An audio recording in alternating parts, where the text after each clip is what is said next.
Howdy everybody, here for a bit of a longer video this time. Right now I want to talk about what do you do when your garden gets way overgrown, especially with plants that you planted. I hear a lot of people saying Comfrey was the worst mistake they ever made because it grows so big and it keeps coming back. Well, right now I'd like to point out, in here I have a service berry or a Juneberry. Deer has nibbled off all the tips, but it didn't get very far because of this very smelly cut leaf coneflower that has a nice smell to it. I use it as salad greens, and when it's bigger and tougher and older, I use it as a cooked green. So overall, it's a great plant. I love it. This is just one of my little permaculture islands. But I will say there's probably a lot of light being blocked out by it, and especially the comfrey.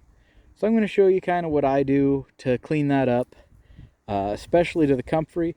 But the cut leaf coneflower can take a lot of abuse too, so I'll likely come in later and pick a whole bunch of it for dinner tonight or tomorrow. So we're going to make a cut, and first I'll deal with the comfrey and show you what it looks like when I'm done with it.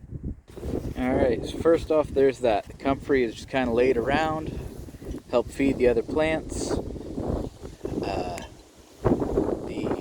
Cut leaf coneflower I've left pretty long, so it'll keep the deer from coming back and eating more of that service berry tree, but a little more light can come through.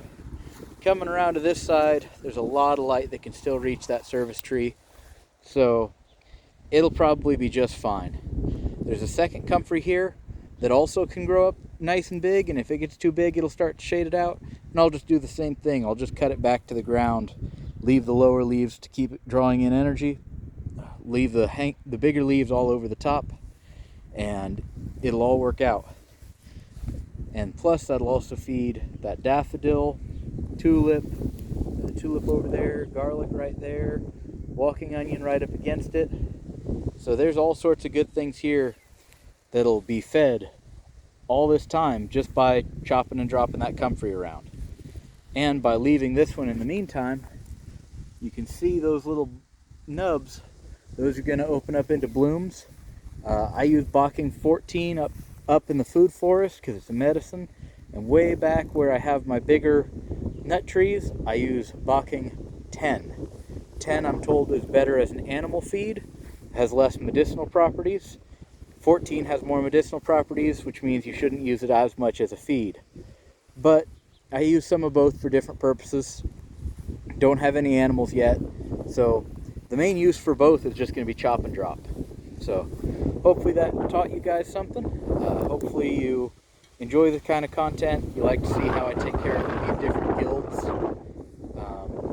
Yeah, I really enjoy showing it off to you guys, and hopefully I catch you in another video as soon as I can. Goodbye everybody. Actually, I have a little bit of a bonus to show off because I saw from that last one that this guild looked like it was really going good. So first off, look at this asparagus. You know, huge branches of asparagus, much bigger than my finger. In fact, so big they're cracking under their own size.